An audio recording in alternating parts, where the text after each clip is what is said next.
여러분 안녕하십니까. 코인 타임즈입니다. 6월 5일 수요일, 6월이 밝았고 6월 들어서 비트코인 굉장히 좋은 모습 보여주면서 9,800만원까지 뚫어주는 모습입니다. 원화 기준으로 직전의 고점을 넘겨주는 모습이고, 이 추세를 이어나간다라고 한다면 조만간 1억 500 신고가를 뚫어내면서 또다시 역사적인 신고가 랠리를 이어나갈 가능성이 굉장히 좀 높아지고 있다, 그렇게 말씀을 드릴 수가 있고요. 여전히 비트를 따라서 알트들도 꿈틀꿈틀 대면서 바닥권에서 크게 움직임이 없었던 코인들, 그리고 이제 신규 상장하고 나서 많이 떨어진 코인들, 여전히 피스 네트워크 반등 가능성이 있다. 최근에 이제 바닥권에서 이제 대량 거래량이 터졌고 손바뀜이 한번 일어났다, 그런 거를 최근에도 강조를 드렸었고, 제타 체인도 마찬가지 패턴입니다. 많이 빠져서 이제 요 자리 어느 정도 1,800원짜리 지지해주면서 다시 한번 위로 추세를 올렸을 때 2,000에서 2,200원까지는 목표로 좀 볼 수 있는 그런 반등 국면을 좀 맞이하고 있다. 그래서 대부분의 알트코인들도 지금 바닥을 다지면서 6월달에 이제 반등을 해주려고 좀 준비를 하는 모습들을 볼 수가 있고요.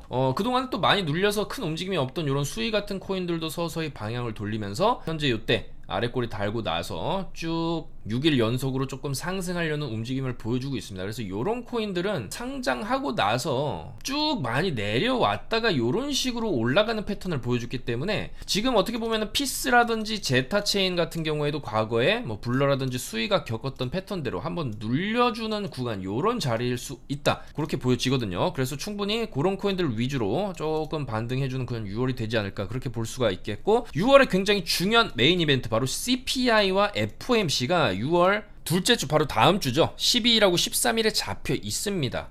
최근에 CPI도 어느 정도 좀 시장 예측치대로 나오고, 뭐 최근에 이제 발표했던 PCE라든지 이런 분위기 자체가 점점 더 이제 금리 인하를 좀 기대하게 만드는 쪽으로 가고 있어요. 최근에 발표되고 있는 고용 지표들도 조금 시장의 기대보다 안 좋게 나오면서 경기 침체에 대한 우려감을 조금 증폭시키고 있다, 그렇게 볼 수가 있거든요. 어제 같은 경우에도 노동지표, 고용지표를 발표를 했는데 여전히 뭐 좋은, 아직까지 뭐 큰 문제 될 상황은 아니지만 점차적으로 약간 이 고용이 조금씩 이제 좀 내려가는 모습들을 좀 보여준다라고 하면은, 살짝 이제 금리 경기가 조금 어려워진다, 그러면은 빨리 돈을 풀고 금리를 내려서 경기를 부양책을 좀 실시를 해야 되거든요. 미국이 또 11월에 미국 대선도 잡혀있기 때문에 그런 여러 가지 사항들로 봤을 때 아마 조만간 또 금리를 내리는 그런 시그널이 보이지 않겠냐. 그리고 특히나 이번 FOMC에서 파월 의장이 조금 비둘기파적인 발언을 해주고, 그 전에 이제 CPI도 좀 좋게 나온다라고 한다면 좀 더 큰 방향성이 롱 쪽으로 터질 수 있지 않을까,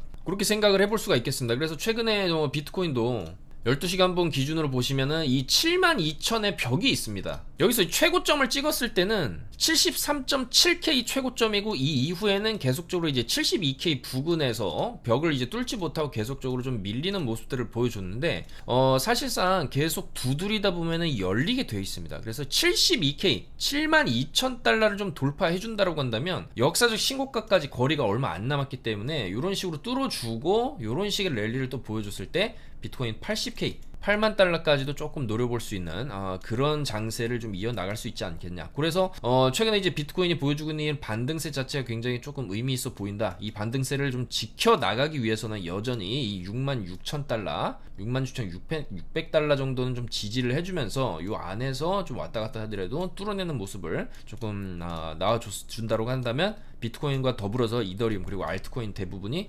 또다시 올라갈 수 있는 그런 하반기가 될 수 있지 않을까, 그렇게 조금 기대를 해볼 수가 있겠습니다. 그래서 비트코인이 조금 좋은 모습을 보여주고 있고, 뭐 이더리움 같은 경우에는 계속적으로 이 구간에서 횡보세를 이어나가고 있는데, 긍정적으로 본다라고 한다면 안 떨어지고 있다, 그렇게 볼 수 있겠고, 요 자리에서 횡보세를 이어가다가 이더리움도 고개를 든다라고 한다면 결국에 이 4,000달러 벽을 지금 못 뚫고 있지 않습니까? 이 4,000달러 벽을 조만간에 좀 뚫어내는 이런 모습들, 상승 횡보 재상승하는 모습을 보여주면서 타겟 가격은 4,100에서 4,300달러 정도까지 한번 목표로 좀 볼 수 있지 않겠냐. 그리고 또 이더리움 현물 ETF가 시장에 정식 출시가 되게 된다면 뭐 많든 적든 간에 자금 유입은 있을 수밖에 없다, 그렇게 보여지기 때문에 이더리움도 지금 자리를 잘 유지를 해주고 지지를 해주고 있는 모습은 그래도 좀 긍정적이다라고 볼 수가 있겠습니다. 그래서 아울러서 이제 6월에 있는 주요 이벤트들 그리고 이런 흐름들을 봤을 때 조금 강세장이 예측이 된다, 그렇게 볼 수가 있고요. 또한 최근에 이 비트코인 ETF로의 유입이, 자금 유입이 계속 들어오고 있습니다. 이 횡보 구간이지만 계속적으로 이제 매집이 들어오고 있다라는 걸 볼 수 있겠고, 결국엔 이런 이제 자금 유입과 함께 상승이 충분히 좀 더 이제 이런 식으로 터질 수 있는 거기 때문에 ETF 쪽으로 들어오는 자금 유입을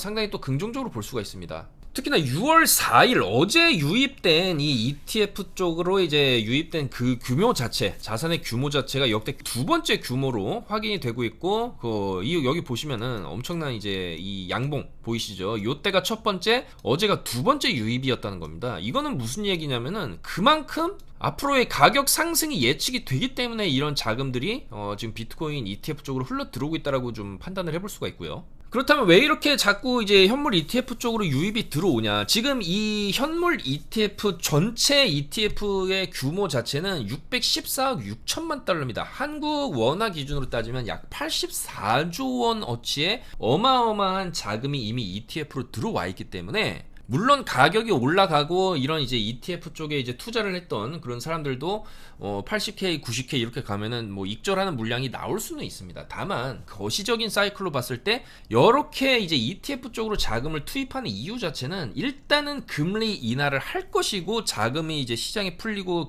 경기 부양책이 정부가 또 바뀌게 되면 11월에 만약에 이제 뭐 바이든 정부에서 트럼프 정부로 바뀌게 되면은 또 굉장히 공격적으로 또 돈을 찍어낼 수도 있는 거거든요. 그런 사이클로 인해서 그런 기대감, 결국에는 나스닥이나 이제 비트코인이나 이런 위험 자산들은 결국에는 꾸준하게 우상향을 그려가는 사이클로 갈 것이기 때문에, 지금의 이제 횡보 구간 이후에는 다시 한 번 더 상승하는 그런 사이클이 나오면서 8만, 9만, 10만 달러까지는 일단 조금 긍정적으로 가격 상승이 나올 수 있지 않을까, 그런 기대감으로 인해서 계속적으로 자금 유입이 들어오고 있다, 그렇게 볼 수가 있겠습니다. 그래서 궁극적으로는 금리 인하, 뭐 7월에 될 가능성 상당히 조금 희박하지만 결과적으로 7월에 안 된다 해도 계속적으로 8, 9, 10, 11, 12월까지 남은 2024년 중에 1회에서 2회 정도는 인하를 할 걸로 예측을 하고 있고, 가장 중요한 거는 이 FOMC가 지나가면 지나갈수록 금리 인하 시점은 다가온다라는 겁니다. 그러면은 막상 금리 인하가 시작되고 나서보다는 지금 같은 구간,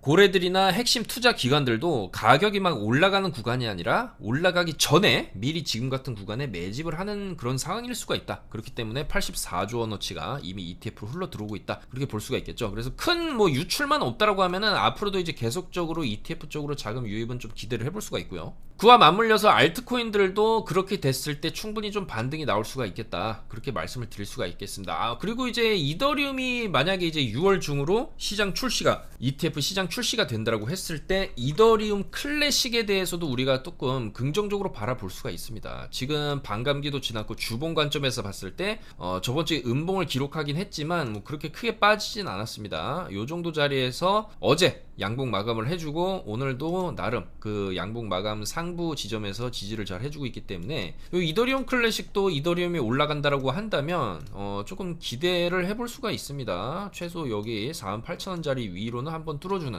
52,000원 정도까지 가지고 직전 고점 돌파 한번 해주고 조금 빠졌다가 또 다시 올라가고, 아마 이런 흐름을 좀 보여주지 않겠냐, 그렇게 좀 기대를 해볼 수가 있기 때문에 이더리움이 좋은 모습을 보여준다라고 했을 때 우리가 추가적으로 좀 더 이제 폭발력이 있는 알트들을 꼽아라라고 한다면 당연히 좀 이더리움 클래식을 좀 꼽을 수 있지 않을까, 그렇게 생각을 됩니다. 그래서 아까도 말씀드렸던 신규 상장된 코인 피스 네트워크 제타 조금 눈여겨볼 반등 구간, 그리고 그 다음에 이제 많이 눌려있는 코인들 중에서는 수위라든지 블러도 일본 관점에서 보셨을 때 여기 바닥권, 최근에 찍은 이 바닥권 500원대 초반대 구간에서의 상당한 거래량이 터진 걸 볼 수 있습니다. 그럼 이 구간에서도 나름의 어떤 이제 매집이 있었다라고 좀 판단을 해볼 수가 있기 때문에 여기서 한번 눌려주고 다시 한번 재차적으로 N자 상승을 그려주는 패턴도 우리가 충분히 좀 기대를 해볼 수가 있겠다, 그렇게 말씀을 드릴 수가 있고, 조금 잡코인들 중에서는 여전히 골렘 같은 코인들 시장에 조금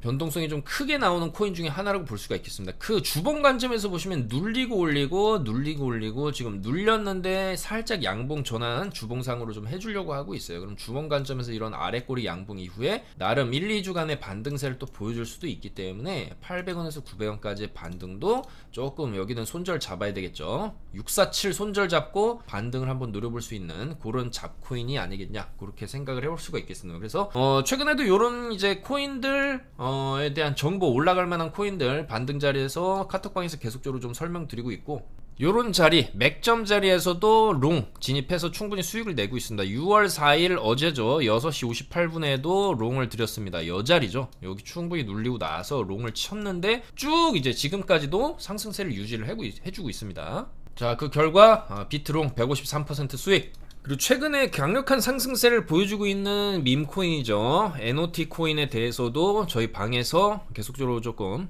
매매하시는 분들이 정보를 올려주시면서 이런 식으로 758% 수익 이렇게 올리고 있으니까요. 이런 정보방 입장하실 분들은 저희 영상 하단에 있는 카톡방 이쪽으로 입장을 해주시면 되겠다, 그렇게 말씀을 드리면서 오늘 영상 마무리하도록 하겠습니다. 비트코인이 또다시 이 72K 벽에 막히고 내려갈 수도 있습니다. 이런 식으로 빠질 수 있어요. 재수없는 경우에 64K에서 62K까지 밀릴 수도 있지만 사실 이제 그렇게 가기보다는 웬만하면 요 자리 66,600달러 정도를 지금 지지를 해주면서 우상향 해주는 그림이 빠르게 숏 스퀴징을 좀 불러일으키면서 지금 72,000달러에 걸려있는 숏 물량이 상당히 많습니다. 보시면 요런 식으로 지금 이제 숏 스탑 로스라든지 숏 청산 물량, 그러니까 고배율 숏을 친다 하더라도 이 72K 구간을 넘겨주게 되면은 계속적으로 이제 신고가 랠리를 또 펼칠 수도 있기 때문에 대다수의 이제 숏을 치는 사람들도 이 자리는 손절을 잡을 것이고, 고배 숏 이렇게 하방으로 이렇게 쭉 빠질 것이다라는 관점을 갖고 숏 배팅을 하더라도 이런 직전 고점 자리들 71.9K죠. 요 자리를 손절로 잡는 경우가 좀 많거든요. 그렇기 때문에 요 자리를 뚫어주게 되면은 강력한 숏 스퀴징이 좀 터질 수가 있다는 것이고, 이 72,000달러를 두드리는 순간 5억 달러 규모의 숏 포지션이 청산될 준비가 되어 있고, 해당 규모는 사상 최고치로 지금 온체인 데이터에 나오고 있기 때문에 아마도 이 숏 물량을 청산시키기 위해서 강하게 조금 위로 뚫어주는 이런 그림도 우리가 좀 볼 수 있지 않을까, 그렇게 생각을 해볼 수가 있겠습니다. 그래서 전반적인 시장의 흐름, 아직까지 비트코인 뭐 크게 꺾이고 있는 모습은 아니기 때문에 물론 단기적으로 숏을 볼 만한 자리라고 생각은 됩니다. 다만 이제 이 정도 구간에서 이제 저항을 맞을 건지 아니면 72K를 좀 뚫어내면서 숏 스퀴징을 한번 이제 짜주고 숏을 한번 짜주고 조금 조정을 받을 것이냐, 그런 기로에 와 있다라고 볼 수가 있겠습니다. 아무쪼록 뭐 조만간 이제 돌파를 하던지 아니면 한번 좀 꺾였다 갈 수도 있겠지만 조금 큰 움직임이 좀 임박했다. 굉장히 좀 지루한 횡보였거든요. 비트코인 사실상 전고점을 여기서 이제 뚫는 걸 실패하고 좀 크게 눌렸다가 다시 한번 도전하고 있는 그런 국면이기 때문에 이번에는 역사적 신고가를 한번 쓰는 그런 모습을 보기를 기대하면서 좀 더 좋은 내용으로 금요일에 인사드리도록 하겠습니다. 계속적으로 단기 타점들은 나옵니다. 방금도 이런 자리에서 단기 숏을 진입해서 단기로 수익을 봤어요. 이런 자리 지금 이제 계속적으로 좀 못 뚫고 있는 자리고, 여기서 뭐 꺾이면 좀 크게 빠질 수도 있겠지만 단기적으로 숏은 어차피 좀 짧게 봐야 된다. 계속 강조 드리는 말씀입니다. 계속 숏은 짧게 본다. 뭐 이런 자리에서 숏을 쳐서 어느 정도 좀 수익을 낸다. 그리고 롱 같은 경우도 마찬가지죠. 위든 아래든 어느 정도 레버리지를 썼을 때 우리가 충분히 조금 수익을 뭐 단기적으로 좀 끌어낼 수 있다. 그런 자리가 온다라고 하면은 충분히 단기적인 접근을 통해서 그런 타점들을 잡아보고 있으니까요. 여러분들께서도 지금 숏을 잡는다 해도 전고점 여기는 이제 손절을 걸고 하방을 어느 정도 조정을 노리는 전략. 그 다음에 반대로 조금 크게 빠졌다, 조금 크게 밀렸다라고 한다면 이런 눌림에서 롱을 치는 전략으로 계속적으로 좀 수익을 쌓아 나갈 테니까요. 최대한 안전하게 손절 잡고 매매하시기를 권장드리면서 물러가도록 하겠습니다. 좋아요, 구독 한 번씩 부탁드리면서 좀 더 좋은 내용으로 금요일에 인사드리겠습니다. 감사합니다. 코인 타임즈였습니다.